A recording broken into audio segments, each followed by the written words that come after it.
Thank you so much. I'm privileged to have your company and eager to listen to your thoughts. Rajesh sir, we'll begin with you. If you could help us, if you could help us understand how can public-private partnerships effectively address the affordable housing shortage in urban areas? First of all, thanks for Elets for inviting me and to give me an opportunity to participate in this discussion. In the morning section, we have to admit the fact that India is urbanizing in a large pace that we are not envisaged in earlier. Uh, in pace with that urbanization, urban infrastructure is also required in a large. It's also the demand for urban infrastructure is also growing, and the pace in which that urban infrastructure is required is also very high because people are not ready to wait till the public entities has to provide it. So the all these things clearly indicate the fact that the key factor is that one of the main advantage of this PPP project is that technological advantage they can easily bring into the project. If you compare the public entity and private entity, they are more up to date and they can bring more technological intervention. So in the case of this affordable housing, when you bring the parameter of sustainable housing, we have modern technology like energy rating, greenhouse greenhouse technology. These these technologies, if we consider it from public entity, it may be get more difficult to practice it, but in public private participation PPP project, this has more acceptance or more possibility to bring it. And even in the that project cost aspects also in public sector, more usually when a public entity design a housing project, we have daily schedule of rate, we have 10% of contract profit, and all these parameter and tendering process and all these things has to be gone through a systematic process. And the efficiency, the end result of efficiency and that design optimization may not be happening in public entity. That can get also be happen in this public private participation, so that in both the way certain aspects of sustainability can be brought in public private participation more better than a public alone project. It's interesting that you just mentioned data driven insights and technology, which was perhaps my next question. Now, how can this technology and data driven insights make drive more efficient and effective urban investment strategies in housing? If gentlemen, if you can answer one by one. सबसे पहले मैं ये बताना चाहूँगा कि planning के intervention में, जैसा कि आपने कहा कि इन्वेस्टमेंट को ट्रिगर करने के लिए जो भी कैटलिस्ट चाहिए, सबसे पहले तो ये कि अफोर्डेबिलिटी में you require a sites, you have to identify sites within the city where land as a resource is available, say on a cheaper prices or a affordable prices. Even if it is not possible, then your product should be such where say certain percentage of houses with respect to area and with respect to the cost should be having a limitation, and that should be called an affordable project site, where an investor can look forward to it and make a certain portion of say more than 50% or 70% of the housing should be with that particular area as well as the cost. So that rider, we can, then the land will be available to the investors and he can make such projects where their units will be affordable. Mhm. So affordability doesn't means that you have to make an economic and LIG say houses for them. It is affordability means for each and every slots of every income slots you should be able to have. Right. So at a city level, you have to make it a wishful thinking, where you have to make that land available for them for the investment at a city level. Okay. Yeah, of course, the technological intervention and that data availability, of course, it will enhance. It is not only in public-private partnership. It has its profound effect in all aspects of planning and implementation. But specifically, if you think about the public-private participation, of course, I will just tell you my one example. I am representing Kerala, that the Greater Cochin Development Authority. Uh, if my memory is correct, we are just attempting one public-private participation project, the first one in Kerala, maybe first or second one in India also. That is in '98. That is for a construction of a bridge between Mattancheri and Kochi. It is the Gammon India who constructed that bridge. It was very fine-tuned public-private PPP project. It was implemented. Bridge was constructed. There was no problem at all. But it was a failure in the other aspect. Why? The reason was that the toll was fixed. Toll rate was also fixed. But the period of toll rate based upon some traffic projection was fixed. But government, the public entity, does not have any mechanism to ensure that whether this demand has already been achieved. Oh. Because at that time, only sir आपसे शुरुआत करें.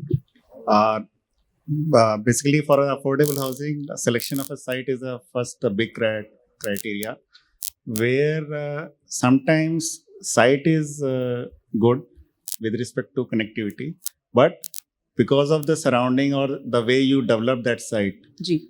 I can cite an example where, say, in PMY, government has provided land, and it is we have several sites, somewhere near to the urban area, away from the urban area. But all those sites have a occupancy on the basis of how people are linking to or communicating to that site. And later on or sooner, those sites will get filled up because of the time gap. But the time taken to develop or to for the last mile connectivity for that services, it will have to also take in at the right at the project when you get conceived Yes, that project. absolutely. Yeah. Okay. Yeah, of course, if you ask me to explain the challenges of PPP, don't consider PPP as the universal panacea. Of course, a PPP has to be addressed very meticulously and very consciously. Until and unless the public entity is capable of that institutional ability or that capability is par with the formulation of a public-private project, I'm sure that the PPP is the worst methodology to be adopted. Because whenever you go for a PPP mode, that agreement at the end of the day, the entire thing is based upon the concession agreement. Because what is PPP? At the level of private participation is at this build, operate, and transfer. At the end of the day, they have to transfer the entire thing to this. Right. So they have to operate for a period. So that concession agreement is the major central pillar to make this draft a concession agreement to ring fence with all these parameters. But at the same time, it should be bankable. The project should be bankable. It should be flexible. We don't have to think only on the government side, because the private entity also has to get advantage of this. So how to draft the concession agreement properly is the one core point to be. Then, without political willingness, don't go for a public-private participation. Then this PPP has to be, whenever we go for a PPP project, ensure that there is some legislative support or the legal support is there in terms of policy or in terms of act or something like that. Then the willingness to pay of the consumer or the end user, whether they willing to pay. One is willingness to pay, then ability to pay, whether they are able to pay. Yep. It's also another important parameter. Then, of course, it again depends upon so many externalities, which I don't want to discuss right now. But surely that one team should be there. It's a multidisciplinary aspect, and every PPP project has to be well vetted with a team, interdisciplinary team. And it has to be properly drafted, then only the PPP project will bring success. Right. You know, if I think Housing Board has initiated housing for EWS and LIG, and where we have given houses for 5 rupees or 10 rupees or 15 rupees per day. okay, It is just 20 years ago, right, almost. And that was innovated because, like affordability, that I already said, affordability doesn't mean with respect to area and with respect to income. right, So it is the product which gives you an affordability. That's why you find और कुछ projects जहाँ पे beneficiaries ने payment भी कर दिया, उनको position नहीं मिल पा रहा है, वो रेंट भी नहीं दे पा रहे, तो उसके लिए क्या गवर्नमेंट मतलब सर कुछ पॉलिसीज कुछ इस तरह का, रेरा भी बहुत कुछ उसमें कुछ एक्ट नहीं कर पा रहा है, तो ये बेनिफिशियरी को पोजीशन भी नहीं मिल पा रहा है, द सेम टाइम ही और शी हैज टू पे द रेंट आल्सो जो करंट प्रॉपर्टी में वो रह रहे हैं, तो उनको दोहरी मार पड़ रही है। उन्होंने अगर कहीं से लोन ले लिया है तो उसका ईएमआई भी उनको देना पड़ रहा है सर। तो उस पॉलिसी को लेकर सर कुछ मतलब कुछ एक्शंस, कुछ timely time bound project completion, कुछ मॉनिटरिंग, कुछ रिव्यू मैकेनिज्म अगर सेंट्रल स्टेट लेवल पे होगा तो it will be definitely help the PPP sustainable PPP model specially for affordable housing. देखिए, आपका जो सवाल है वो प्रोजेक्ट इम्प्लीमेंटेशन, और जैसे मॉर्निंग में बात हुई थी कि कैश फ्लो मेंटेन होगा तभी वो प्रोजेक्ट कंप्लीट टाइमली होगा। आपका जो सवाल है वो इस बात से है कि कंस्ट्रक्शन या तो आधा हुआ है या प्रोजेक्ट कंप्लीशन की तरफ नहीं बढ़ रहा है। तो इस तरह के प्रोजेक्ट्स में जहाँ पे मल्टी स्टोरेड इन्वॉल्व है, हर एक यूज़र टाइमली पे करे ये ज़रूरी नहीं होता है। और प्रोजेक्ट का जो कॉस्ट है, जैसे रेरा में बाइंडिंग है कि 70% ही प्रोजेक्ट में लगेगा, 30% ही कैन ऑप्ट आउट। तो जिस केस में बिल्डर या कोई सोसाइटी इन्वॉल्व नहीं है, वहाँ पे थोड़ा मुश्किल होता है इस प्रोजेक्ट के फंड फ्लो को मैनेज करना। उसके लिए रेरा ही ये मैकेनिज्म है जहाँ पे उन्होंने एक एस्क्रो अकाउंट की बात कही है और एक लिमिटेड कंट्रोल्ड है, लेकिन उसमें जो प्रोसेस है टाइम टेकिंग बहुत है। वो जो आपकी समस्या ये है कि जो कस्टमर है उसको अल्टीमेटली जो विद इन टाइम प्रोडक्ट मिलना था वो नहीं मिला है, और उसकी वजह से जो उसके पर्सनल फाइनेंस या उसने जो भी अरेंज किया था उसको पॉसिबिलिटी नहीं हो पा रही है।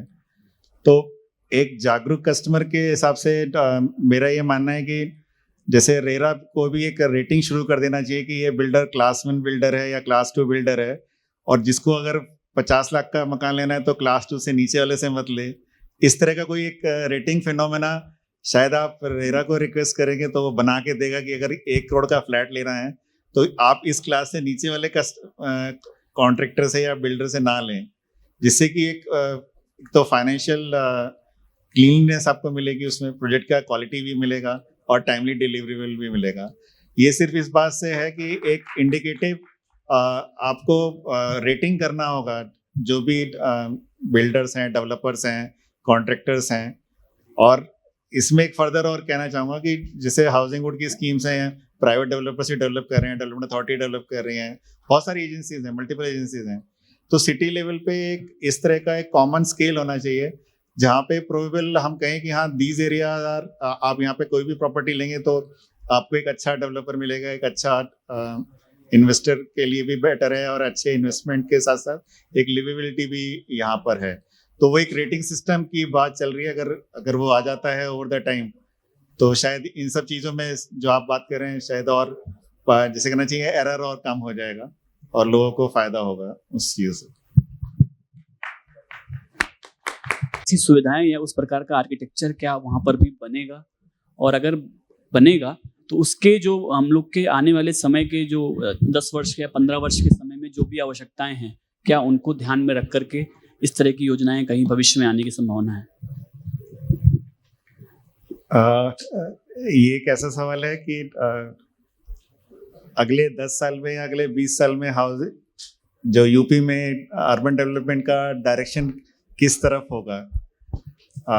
जैसा कि आप सब जानते हैं, कोरोना पीरियड में हमने एक डिफरेंट सिटी का स्केल देखा है जहाँ पे इंटरेक्शन के नाम पे एक अलग मीडियम था और इंटरेक्शन के नाम पे डिस्टेंस 0 थे सारे। आप खाली फ़ोन पे ही बात कर सकते थे, इवन पड़ोसी से भी बात करना होता था तो अक्रॉस द फेस बात बहुत कम होती थी।